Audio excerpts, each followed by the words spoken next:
독일의 철학자 임마누엘 칸트는 이렇게 말했습니다. 인간의 일생 동안 언제나 세 가지 질문에 도전을 받고 응당하며 살아가야 한다고 말했습니다. 그 첫 번째 도전은 무엇을 알 수 있을 것인가, 지식에 대한 도전이라고 합니다. 세상에서 꼭 알아야 할 지식이 있습니다. 그러나 알면은 안 되는 지식이 있습니다. 그러니까 알아야 할 지식과 또한 너무 많이 아는 알지 말아야 할 지식을 우리가 구분하면서 살아가야 합니다. 우리가 온전히 지식을 알 때 운명이 달라집니다. 두 번째는 무엇을 해야 하는가 하는 강한 도덕성의 도전이 있습니다. 어느 신학자는 유명한 말을 했습니다. You can do it because you should do it. 너는 그것을 할 수 있다. 왜냐하면 그것을 해야만 하기 때문이다. 그렇게 말했습니다. 반드시 해야 할 일을 행해야 하는데 하지 말아야 할 일을 하게 되는 일이 많이 있습니다. 그리고 후회합니다. 반드시 해야 할 일을 해야 한다. 마땅히 해야 할 일을 해야 한다. 우리가 무엇을 해야 하는가, 이것을 아는 것에 대한 도전이 있다는 것입니다. 세 번째로는 무엇을 소망하며 살아가야 하는가, 무엇을 바라보고 살아가야 하는가 하는 질문이 있습니다. 우리가 소망을 재정비해야 한다는 거죠. 내 소망이 무엇인가? 내 소망이 현세적인가? 내 소망이 영원의 소망인가? 하는 그런 질문에 우리는 도전을 해야 한다라고 임마누엘 칸트는 말했습니다. 오늘 우리가 본문에 읽은 말씀에 바로 그에 대한 대답을 우리에게 주고 있습니다. 우리가 무엇을 소망해야 하는가? 부활의 영광을 우리가 소망하며 살아야 되는 줄로 믿습니다. 그래서 오늘 부활의 축복에 대해서 오늘 고린도전서 15장 35절 말씀하고 있어요. 한 15절 우리 36절 말씀 한번 같이 한번 읽을까요? 시작. 누가 묻기를 죽은 자들이 어떻게 다시 살며 어떠한 몸으로 오느냐 하니 어리석은 자여 너의 뿌리는 씨가 죽지 않으면 살아나지 못하겠고. 아멘. 누가 묻기를 죽은 자들이 어떻게 다시 살며 어떠한 몸으로 오느냐 하니 어리석은 자여 너의 뿌리는 씨가 죽지 않으면 살아나지 못하겠고. 죽은 자들이 어떻게 다시 살며 어떠한 몸으로 오느냐 하니 두 가지 질문인데 어떻게 다시 사느냐, 어떻게. 사람은 죽으면 끝이 아닌가 이렇게 생각하고 영원 멸절설을 또 주장하는 사람이 있어요. 죽으면 끝이다. 그러나 죽으면 다시 산다. 너의 그 몸이 죽으면 다시 살아난다. 어리석은 내 너의 뿌린 씨가 죽지 않으면 살아나지 못하겠고 죽어야 산다. 또 너의 뿌리는 것은 장의 형체에 뿌리는 것이 아니요 다만 일이나 다른 것을 알기 뿐이로되 하나님이 그 뜻대로 저에게 형체를 주시되 각 종자에게 그 형체를 주시느니라. 죽지 않으면 살아나지 못한다. 여러분, 씨앗이 죽으면 거기서 미랄이 되어가지고 새로운 씨가 나오듯이, 새로운 싹이 나오듯이 죽을 때 다시 살아나는 거 알고 있나? 그런데 죽고 난 다음에 알아보겠다. 그러면서 때가 늦는다고 말이에요. 내가 죽으면 죽어서 알아보지. 그러면 기회는 없다고 말이에요. 때는 늦지. 죽기 전에 알아야 한다. 꼭 알아야 한다는 거죠. 알아야 할 것은 뭐냐? 오늘 천국이 무엇인가? 부활의 영광이 무엇인가? 주님 앞에 상이 무엇인가? 그 벌이 무엇인가 하는 것을 알지 못하는 것은 정말 불행한 것이다 하는 사실. 그게 알아야 한다는 거죠. 죽으면 다시 산다 그 말이에요. 다만 알갱이가 이제 심어지지만은 거기서 싹이 나오는데, 여러분 씨앗이 그 씨가 코스모스 씨앗이 코스모스처럼 생겼나요? 그럼 백합 씨앗이 백합처럼 생겼나요? 그렇지 않았는데, 여러분 그 씨가 심으면 거기서 코스모스가 나오는 거죠. 산들산들하는 코스모스가 나오는, 백합화 정말 만발해서 아름답게 정말 나팔처럼 찬양하는 것처럼 정말 보여지는 아름다운 꽃이 나오게 되는 것이죠. 우리가 심으면 거기서 쉬는 데서 나오는데 형체가 나오는 거예요. 부활체가 나오는 거예요. 그 오늘 이 세상에서 우리가 살 때 하나님이 우리에게 형체를 주시는데 부활체를 주시는데 그 영광을 저 하늘나라에서 우리가 누리게 된다는 사실입니다. 그래서 38절에 저의 형체를 주시되 각 종자에게 그 형체를 주시느니라. 육체는 다 같은 육체가 아니니 하나는 사람의 육체요 하나는 짐승의 육체 하나는 새 육체요 하나는 물고기의 육체야. 여러분 노아의 방주에 들어갔을 때에 여러분 사람이 거하는 곳이 있고 또한 새가 거하는 곳이 있고 또한 짐승이 거하는 곳이 있듯이 정말 층층이 3층이 다른 것처럼 하늘나라에서도 우리가 영광스러운 부활에 참여하는 사람이 있고 겨우 부활에 참여하는 사람이 있다는 거예요. 그 영광이 다른 것이다 그 말이에요. 그 영광이 다른 것이. 그래서 육체는 다 같은 육체가 아닌 것처럼 하늘나라의 영광도 다 같은 영광이 아니다 그 말이에요. 그래서 하늘에 속한 형체도 있고 땅에 속한 형체도 있으며 해의 영광이 다르고 달의 영광이 다른데 별과 별의 영광도 다르도다. 죽은 자의 부활이 이와 같다 라고 말씀했습니다. 죽은 자의 부활이 이와 같다. 여러분 여기서 무엇을 얘기합니까? 바로 부활체에 대해서 이야기하는 거예요. 어떤 사람은 해의 영광과 같은 부활체가 있고 어떤 사람은 달의 영광과 같은 부활체가 있고 어떤 사람은 별 영광과 같은 부활체가 있을 것이란 말이에요. 그것이 어떻게 되느냐? 이 세상에서 심는 것으로 말미암아 결정이 된다 하는 사실을 말합니다. 다시 3절에 욕된 것으로 심고 영광스러운 것을 다시 살며 약한 것을 심고 강한 것을 다시 살며 육의 몸으로 심고 신령한 몸으로 다시 사나니 육의 몸이 있으며 또 신령한 몸도 있느니라.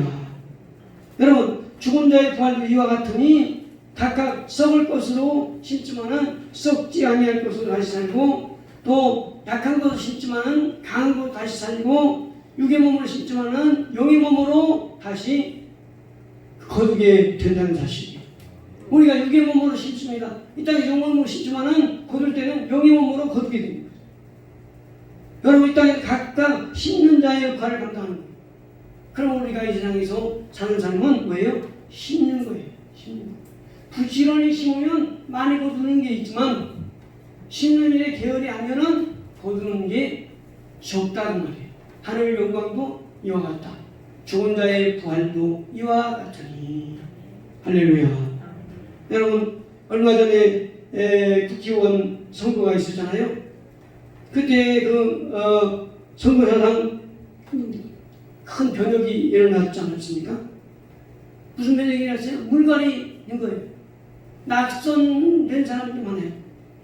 왜 낙선됐어요? 의정활동, 그 활동을 보고 평가한 거예요.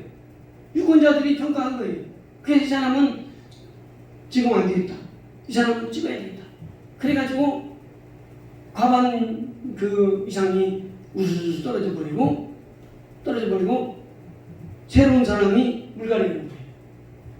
4년 동안 그냥 위해성 그냥 으로 밖에 나가 돌아다니고 또 국민들의 관심이 없고 정쟁에만 관심이 있어서 싸움질하는 그러한 국회의원은 떨어뜨려야 되겠다. 이런 인식이 딱 돼 있기 때문에 그런 인식이 쌓여서 점수가 되니까 결국 낙선이 되고 당선이 되는 거예요. 그렇게 당선됐다 그러고 생각하고 의시되고 그만 떨면 4년 후에 또 심판을 받는 거예요. 심판대 앞에 딱 서는 거예요. 국민의 심판대 앞에 서서 유권자들의 표가 결정이 되는 거예요. 여러분 4년 동안 여러분 고개를 마셔서 그 아픔이 얼마나 크겠어요. 낙선한 그 국회의원을 봤는데요. 정말 얼마나 그 고통이 심한지 안 해본 거 다 하는 거예요. 그래 낙선된 그 국회의원이 우리 학교에 또 입학해가지고 다니더라니까요. 한 2년을 다니더라고요. 그 다니면서 또 인생을 공부해 또 당선이 된 거예요. 그러니까 열심히 정말 지역을 돌보고 잘 견디면 또 당선이 돼서 또 국회의원을 또 하죠. 그런데 여러분 하늘나라에는 여러분 4년 동안의 그 고해가 있는 게 아니라 영원한 그러한 영원한 고통이 기다리고 있는 거예요. 우리가 정말 이 땅에서 우리가 자기를 위해서 심고 자기를 위해서 사는 사람에게는 영원한 그러한 지옥 경고이 기다리고 있는 거예요. 그러나 주를 위해서 심고 주를 위해서 뿌린 사람에게는 영광스러운 신령한 몸을 입을 때 그때 그 부활체를 입게 되는 줄로 믿습니다. 여러분 이 땅에서 우리가 무엇을 심습니까? 이 땅에서 누구를 심습니까? 오늘 우리가 주님을 위해서 사는 것 같지만은 사실은 여러분 나의 영광스러운 하늘나라의 부활체를 위해서 사는 것이라고 말할 수 있어요. 주를 위해서 우리가 살지만은 실제로는 영광스러운 나의 부활체에 영광이 되어 있는 거예요. 자기를 위해 살지 않고 주를 위해 살면 하늘나라에서 영광스러운 부활체를 입게 되는 날이 올 줄로 믿습니다. 여러분 우리 모두 하늘나라의 영원한 부활체를 위해서 심는 우리 모두가 되기를 축원합니다. 또한 영광스러운 부활체가 있는가 하면 부끄러운 그러한 구원도 있다고 말씀하고 있어요. 고린도전서 3장 13절 말씀 한번 같이 읽을까요? 두 번째로 시작. 만일 누구든지 금이나 은이나 보석이나 나무나 풀이나 집으로 이 터를 위에 세우면 각각 공력이 나타날 터인데 그날의 공력을 밝히리니 이는 불로 나타내고 그 불이 각 사람의 공력이 어떠한 것을 시험할 것입니다. 만일 누구든지 그 위에 세운 공력이 그대로 있으면 상을 받고 누구든지 공력을 불타면 해를 받으리니 그러나 자기는 구원을 얻되 구원을 얻은 것 같으니라. 아멘. 여기 그 터 위에 건축하는 건축자와 같다는 거예요. 여러분 건축을 할 때 저도 건축에 대해서 그 관심이 많아가지고 건축을 보는데요. 그 제일 먼저 하는 게 뭐냐면 제일 먼저 하는 게 뭐예요? 제일 먼저 하는 게 여러분 많이 건축할 때 봤죠? 이렇게 건물 지을 때 제일 먼저 터를 이렇게 닦아요. 터를 닦는데 막 포크레인 불도저 갖다가 막 밀고 해가지고는 터를 다 걸고 그 다음에 기초를 넣는 거예요. 기초를 넣고 기초 위에다가 그 다음에 건물을 기둥을 탁 세우잖아요. 기둥을 세우잖아요. 요즘에는 보면 막 HBM이 쫙쫙쫙 올라가가지고 그 앙상한 HBM 올라가는데 어느새 그냥 건물이 딱 완성된 걸 볼 수 있어요. 그러다 우리는 겉모양만 본 거예요. 실제로는 그게 아니고 터 파기와 그 기초 잡는 작업이 먼저 아주 진행이 많이 된 거예요. 그 다음에 올라간 거죠. 마찬가지로 여러분 우리가 어디다 세워지는 거예요? 우리 인생 어디에 세워지냐? 이 터는 예수 그리스도라 그랬어요. 고린도전서 3장 10절에 여러분 이 터는 예수 그리스도에 세워야 한다고 했어요. 여러분 터 건물을 지을 때 어디에 짓느냐? 바로 예수 그리스도 위에 거기다가 금이나 은이나 보석이나 나무나 풀이나 집으로 이 터 위에 세우면 그랬어요. 세운다. 각각 공력이 나타날 터인데 그 날에 공력을 밝히는 이는 불로 나타내고 그 불이 각 사람의 공력이 어떤 것을 시험할 것입니다. 시험한다는 거예요. 여러분 건축 재료가 얼마나 중요합니까? 나무나 금이나 또한 보석이나 또한 쇠나 이런 것들로 지어집니다. 그런데 불이 나면 드러나는 거예요. 여러분 화재 사고 제천에 화재 사고 또 어디 또 큰 사고가 났잖아요. 그런데 이 화재 사고의 원인을 보면 뭐예요? 그 재료가 타버리는 거예요. 재료가 탄단 말이에요. 그런데 닿지 않는 그러한 불인대로 집을 지으면 불이 나도 안 붙는단 말이에요. 쉽게 안 붙는단 말이에요. 그리고 공력이 나타난다는 걸 시험한다. 여러분 오늘 우리가 신앙 내 믿음에도 시험의 때가 옵니다. 자, 믿음이 좋은가? 믿음이 안 좋은가? 내가 신앙생활을 했어요. 평상시에 몰라요. 그런데 어려움이 오면 딱 아는 거예요. 어려움이 오면 시험 때가 딱 드는 거예요. 여러분, 평상시에는 사람이 정말 인내력이 있는가? 그런 걸 잘 몰라요. 그런데 힘든 어려운 그런 바동이 오면 그때에 뭘 알아봐요? 인내의 믿음을 알아보는 거예요. 인내의 믿음. 금이나 은이나 보석으로 지은 것은 끄떡이 없지만은 집으로 지은 것은 불타서 버리고 그냥 없어져 버리고 마는 거예요. 항상 그런 상태만 남는 거예요. 공력이 불타버리니까 어떻게 돼요? 구원을 받되 부끄러운 구원을 받는다 그 말이에요. 오래전에 1971년 대형각 호텔 화재 사건이 크게 났죠. 165명이 죽고 60명이 중상을 입는 대형 화재 사건입니다. 화재 사건 중에 어마어마한 그런 화재 사건 중에 뽑히는 게 대형각 호텔 화재 사건입니다. 그 우리나라 화재의 그 역사에 기록이 되어 있어요. 그런데 거기서 구조된 사람들이 있었어요. 간신히 몸만까지 구조됐는데 한 여인이 치솟는 불길 가운데서 구조가 됐어요. 그래서 고층에서 구조가 됐는데 불길이 막 치솟으니까 옷을 입지 못하고 막 나온 거예요. 그게 방송과 TV에 보도가 됐어요. 여러분, 아니 죽는데 옷이 움직였어요? 그래서 정말 옷도 못 입고 그냥 나와서 구조가 된 거죠. 구조가 됐는데 1시간 정도 그게 방송이 타니까 어떻게 됐어요? 부끄러운 그러한 가운데서 구조가 된 거예요. 여러분, 우리가 천국에 가면은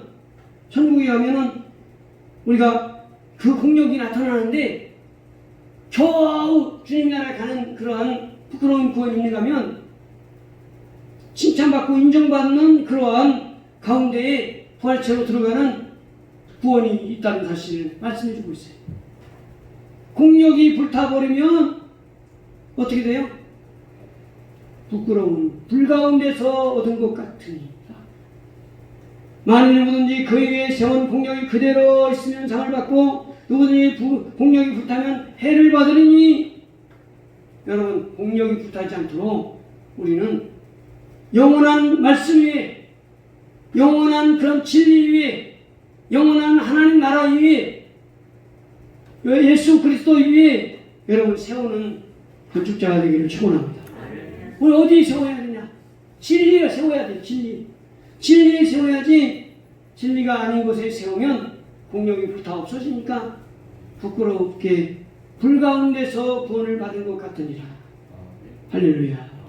겨우 구원을 받았어요. 그 다음에 우리는 영원한 집을 소망하며 살아야 할 것을 말씀해 줍니다. 고린도전서 5장 1절 말씀 해볼까요? 시작. 만일 땅에 있는 우리의 장막집이 무너지면 하나님께서 지으신 집 그 손으로 지은 것이 아니요 하늘에 있는 영원한 집이 우리에게 있는 줄 아나니. 만일 땅에 있는 우리 장막집이 무너지면, 여기 여러분 우리 장막집이 무너지면 그랬어요. 여러분 육신을 장막집이라고 했어요. 장막은 한마디로 뭐라고 해요? 텐트. 텐트를 하죠. 여러분 여름철에 이제 그 더위 덥고 하니까 야외에서 텐트 치는 걸 좋아하잖아요. 남자들은 텐트 치는 걸 좋아하는데 또 여자들은 텐트를 치는 걸 별로 그렇게 좋아하잖아요. 그래서 그렇지만은 여러분 지금 갈 데가 없으니까 정말 벌써부터 강원도에 뭐 텐트 치는 사람들이 많이 늘어난다는 거예요. 어디 왜 해외에도 못 가고 그러니까 텐트 치는지, 야외에서 안에서 잠자기도 그러니까 원래도 텐트를 많이 칠 거예요. 그런데 여러분 텐트를 치는데 거기서 계속 텐트 치는 게 아니에요. 하루 저녁 자고 거두, 3일 저녁 텐트를 치고 거둬요. 어떤 분은 보니까 거기서 2주간을 텐트 치고 있었대요. 그래서 2주씩이나 여기서 계셨어요. 놀랐어요. 2주 동안 거기서 계속 텐트 치고 생활한 거예요. 한편으로서는 좀 부럽기도 하고, 한편으로서는 2주씩이나 장장 2주씩이나 텐트를 치고 있는 걸 보니까 참 어떻게 보면 안쓰럽기도 하더라고요. 여러분, 텐트를 여러분 아무리 2주 한 달을 쳐도요, 얼마 있어도 걷어버려야 돼요. 비바람이 몰아치면요, 텐트 유지가 안 돼요. 여러분, 장막집과 같은 거예요. 우리 몸도 장막집과 같은 거예요. 잠시 세상에 내가 살면서, 여러분, 잠시 세상에 내가 살면서 항상 찬송 부르다가 주께서 나를 오라 하면 주님 앞에 나가야 돼요. 우리가 잠시 잠깐인 거예요. 영원한 게 아니에요.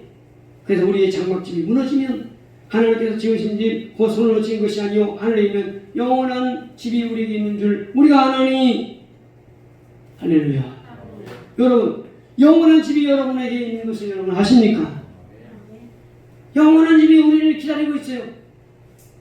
이 세상은 나그네 길이에요.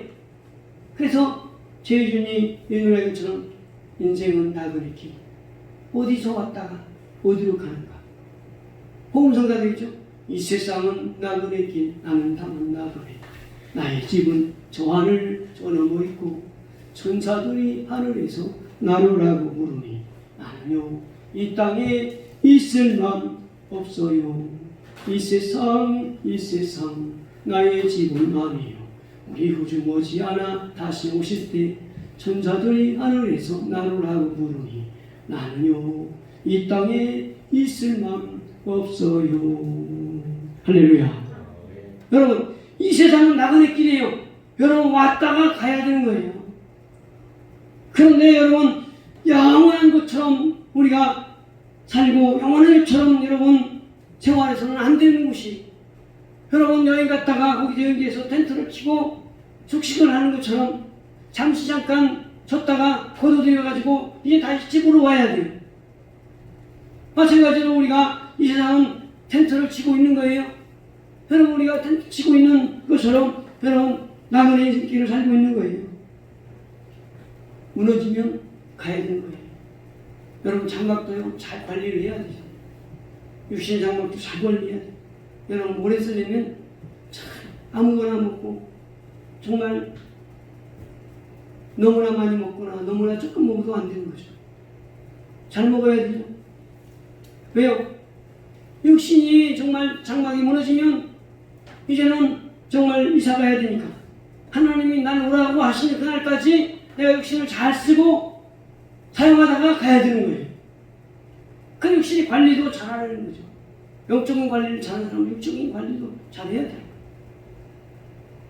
그런데 육신의 관리 못지않게 몇 백배, 몇 천배, 몇 만배 중요한 게 뭐냐면 영혼의 관리인 거죠. 영혼의 관리. 왜요? 영혼의 관리, 하늘나라에서 우리가 영원한 집이 들어가야만 되는 것이죠. 영원한 집이 있어요. 여러분, 주님이 날 오라고 부르는 영원한 집이 오늘 우리를 기다리고 있는 것을 믿으시기 바랍니다. 그러므로 이 세상이 전부가 아니에요. 이 세상 전부가 아니에요. 어떤 노래 보니까 무슨 노래 듣고 그럴까? 부질없다 부질없다 그런 노래가 있더라고요. 여러분 들어보셨어요? 그런 노래 있어요. 부질없다 부질없다 그러는데 그렇게 시작하는 노래인데요. 여러분, 인생이 여러분 보면은 부질없는 것과 같은 거예요. 그런데 여러분, 주님 나라를 위해서 우리가 심는 거예요. 여기 성경 말씀한 것처럼 뭐라고 하세요? 우리가 당대하여 원하는 바는 차라리 몸을 떠나 주와 함께 거하는 그것이라, 빨리 가는 것이다. 부질없는 인생 빨리 가는 것이다. 사도 바울이 고백하고 있죠. 주님 나라를 아니까. 그런즉 거하든지 떠나든지 주를 기쁘시게 하는 자 되기를 힘써노라. 이는 왜 그러냐? 이는 우리가 다 반드시 그리스도의 심판대 앞에 드러나 각각 선악간에 그 몸으로 행한 걸 따라 받으려 함이라.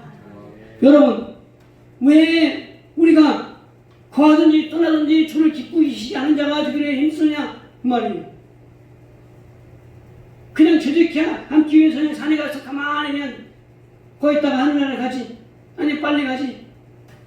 하나님이 나를 이 땅에 있게 하신 데는 선악간의 금음을 행각을 따라 심판하기 위하여 이 땅에 뒀으니 오늘 하늘나라에 가서 해의 영광, 달의 영광, 별의 영광, 별과 별의 영광과 같이 영원한 그러한 하나님 앞에서 정말 주님 앞에 상급받기 위하여 영광스러운 부활체를 입기 위하여 우리는 이 땅에서 남겨져 있는 것이다 그 말이에요. 그래서 사도 바울은 지금 당장이라도 떠나는 게 소원이지만은 내가 이 땅에 있는 이유는 주를 위하여 정말 심고 주를 위하여 살다가 주님 앞에서 선악간의 금음을 행하고 떠나 받기 위함이다 라고 말하고 있습니다. 여러분 장차 우리가 죽어서 그리스도의 심판대 앞에 선악간에 행한 것을 따라 받게 될 날이 올 줄로 믿습니다. 저는 각각 그 일에 행한 대로 받습니다. 여러분 열매대로 받습니다. 여러분 그러므로 이 세상에서 사는 것은 주를 기쁘시게 하기 위해서 저 영원한 하늘나라의 상급을 위하여 오늘 우리가 일하는 자로 우리가 남겨진 줄로 믿습니다. 여러분 우리 하나님은 행한 대로 아프신 하나님이십니다. 장차 주님 나라에서 받을 영원한 그러한 상급을 위하여 믿음으로 여러분 심는 저와 여러분 되기를 축원합니다. 히브리서 11장 35절 말씀에 볼까요? 11장 35절 시작. 여자들은 자기의 죽은 자를 부활로 받기도 하며 또 어떤 이들은 더 나은 저주은 부활을 얻고자 하여 악행을 받되 구차히 멸하지 아니하였으며 아멘. 여자들은 자기의 죽은 자를 부활로 받기도 하며 여자들은 자기 죽은 자를 부활로 받기도 하며 자기가 부활로 받는다. 어떤 이들은 더 좋은 부활을 얻고자 하여 악행을 받되 구차히 변하지 아니하였으며 어떤 여인들은 부활을 받기 위하여서 그렇게 정말 살았어요. 어떤 이들은 더 좋은 부활을 얻고자 하여서 악행을 받고 순교를 했어요. 부활의 상급이 있기에 더 좋은 부활을 사모했던 거예요. 마태복음 21장에 보면 그런 내용이죠. 감람산 벳박이에서 예수님이 예루살렘에 입성하신 일을 위해서 두 제자를 보냅니다. 야 너는 맞은편 마을로 가가지고 메인 나귀를 끌고 오너라. 만약에 누가 왜 끌고 가느냐 그러면 주가 쓰시겠다고 말하라. 그러면 보내리라. 그래서 두 제자가 갑니다. 순종해서 갑니다. 가가지고 정말 맞은편 마을에 가니까 나귀 두 마리가 있는 거예요. 그래서 풀고 가져오려고 하니까 주인이 말하는 거예요. 아니 왜 내 나귀를 가져갑니까? 그러니까 주가 쓰시겠다 한다. 그러니까 기꺼이 내어드리는 거예요. 여기 그 나귀의 주인이 기꺼이 왜 내어드렸어요? 주인이 진짜 주인이신다니까 내드린 거예요. 그 주인이 내드린 거예요. 왜요? 나는 가짜 주인입니다. 진짜 주인은 주님이십니다. 이런 고백입니다. 나는 가짜 주인이고 진짜 주인은 바로 예수님이십니다. 예수님이 타신다는데 다시 하지요. 바로 내드린 거예요. 같이 합시다. 나는 가짜 주인입니다. 진짜 주인은 주님이십니다. 여러분 진짜 주인은 주님이세요. 내가 가짜예요. 진짜 주인이 아니에요. 내 몸도 내가 진짜 주인이 아니에요. 진짜 주인은 예수님이십니다. 그러므로 여러분 예수님을 위해 죽으시고 부활하신 예수님을 위해 진짜 주인을 위해서 내 삶을 드릴 때 진짜 정말 영광스러운 삶을 사는 거예요. 하나님 인정하는 삶을 사는 거예요. 할렐루야. 향유값을 깨뜨린 여인을 보세요. 예수님께 자기의 향유값 300데나리온에 드는 그 값어치라는 것을 깨뜨려가지고 예수님 발을 씻깁니다. 그 옆에 있던 그 제자가 왜 허비하느냐? 이 비싼 값에 팔아서 가난한 자에게 줄 수 있었겠구나. 그때 예수님 말합니다. 이는 내 장례를 위하여 이렇게 하는 것이다. 이 여자가 행한 일은 복음이 전파하는 곳마다 기억이 되리라 하면서 말했어요. 이 여인은 심은 거예요. 자기를 위해 심은 거예요. 자기 정말 결혼을 위해서 지천금으로 모아둔 그러한 비싼 그러한 정말 금액인데 이거를 갖다가 예수님께 드리는 것은 낭비하는 게 아니다 하는 것을 알았기 때문인 거죠. 히브리서 12장 20절 말씀 보니까 하늘에 기록한 장자들의 총회와 교회와 만민의 심판자이신 하나님과 및 온전케 된 의인의 영들과 하늘에 기록한 장자들의 총회가 있다. 하늘의 장자들의 총회, 장자들의 모임이 있단 말이에요.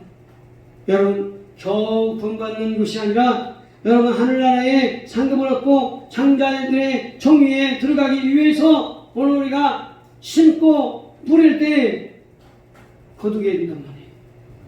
천국은 침노하는 자가 빼앗느니라 했어요. 지금도 침노를 당하느니 침노하는 자가 빼앗느니라. 여러분, 천국은 침노를 당한다 그랬어요. 막 침노를 당해요. 여러분, 침노하는 여러분 되기를 축원합니다. 침노를 당합니다. 히브리서 12장 16절 말씀 시작. 음행하는 자와 혹 한 그릇 식물을 위하여 장자의 명분을 판 에서와 같이 망령된 자가 있을까 두려워하라. 다시 한번 시작. 음행하는 자와 혹 한 그릇 식물을 위하여 장자의 명분을 판 에서와 같이 망령된 자가 있을까 두려워하라. 여러분, 주님보다 더 사랑하는 것으로 인하여 먹고 사는 문제로 인하여 장자의 명분을 빼앗기지 말라 그 말이에요. 여러분, 에서는 팥죽 한 그릇으로 장자의 명분을 팔고 나중에는 장자의 축구까지도 빼앗겼어요. 하늘의 장자는 얼마나 더 크겠어요. 여러분, 에서는 한번 장자 빼앗긴 다음에 그냥 두고두고 후회하면서 살았잖아요. 두고두고 후회하면서. 왜요? 뺏겼으니까. 한번 빼앗긴 것을 다시 되찾을 수 없는 지경까지 이르는 거예요. 여러분, 오늘 마찬가지입니다. 장자의 명분을 장자의 그 총회에 들어가기 위해서 우리가 침노를 해야 한단 말이에요. 침노를. 연어가요, 고향으로 회귀하는 분을 있잖아요. 그래서 강원도에 가면 남대천에 가면은 연어떼들이 이렇게 올라온대요. 바다에 정말 넓은 태평양 바다에 갔다가 3, 4년 후에는 자기 고향으로 돌아오는데 남대천에 이렇게 거슬러 올라가서 그 장이 올라갑니다. 근데 이것을 신기하게 여기서 미국에서 나이아가라 폭포에 연어를 이렇게 방문을 했어요. 그래서 거기서 지하를 줬는데 몇 년 후에 나이아가라 폭포로 이 연어떼들이 온 거예요. 바다에 갔다가 연어떼들이 온 거예요. 근데 이 나이아가라 폭포로 막 뛰는 거예요. 도전하는 거예요. 그러더니 그 일부가 뛰어서 그 방류하는 곳으로 올라오고 가서 거기서 생활을 마쳤다 하는 그런 이렇게 보고가 있어요. 여러분, 살아있는 물고기는 올라가는 거예요. 내려가는 게 아니에요. 떠내려가는 게 아니에요. 여러분, 천국을 침노하는 자는 막 어려운 환경에도 어려운 상황에도 주를 기쁘시게 하는 자가 되기 위해서 힘쓰는 자입니다. 어떻게 하면 내가 심을까? 어떻게 하면 하늘을 위해 심을까? 이거를 관심 있는 거예요. 왜요? 내가 주인이 아니에요. 나에게 맡겨준 자가 주인이에요. 여러분에게 맡겼어요. 잘 하나 맡긴 거예요. 5달란트 맡겼어요. 2달란트를 맡겼어요. 1달란트를 맡겼어요. 잘 하나 보자. 그러는데 그거를 잘 못하고 있으면 야, 너 가져와. 다시 회수하는 거예요. 그러면 어떻게 돼요? 후회하는 거예요. 야, 내가 왜 못했던가. 내게 맡겨진 그 시간, 내게 맡겨진 달란트, 내게 맡겨진 재산, 내게 맡겨진 그런 자녀, 내게 맡겨진 그러한 일, 내가 왜 가짜 주인을 위해 살았던가. 진짜 주인이 누구예요? 예수님을 위해 사는 게 진짜 주인인데, 진짜 삶인데 가짜 주인을 위해 살면 여러분 후회가 있어요. 여러분 오늘 우리가 진짜 주인을 위해 심는 저와 여러분 되기를 축원합니다. 제임스 D 맨레이는 이와 같은 글을 썼습니다. 참된 개혁의 시초와 궁극의 무엇임을 깨닫게 한다 하면서 젊었을 때 나는 혁명가였다. 그래서 하나님께 나의 기도를 항상 이런 기도를 드렸다. 주여 세상을 뒤엎을 힘을 주옵소서. 세상을 한 번에 바꾸어 놓겠습니다. 그럴 힘을 내게 주세요. 시간이 흘러 중년이 되었다고 합니다. 인생의 절반이 덧없이 흘러간 것을 생각하고 그는 깨닫고 다시 기도가 바뀌었습니다. 주여 나와 만나는 모든 사람들을 변화시킬 수 있는 힘을 주세요. 세상이 아니라 다만 나와 만나는 모든 사람들을 변화시킬 수 있도록 힘을 주세요. 그 후에 좀 더 나이가 들자 이런 기도가 되었습니다. 나의 가족과 친구들과 내가 만족해야 되겠습니다. 그럴 수 있는 힘을 주세요.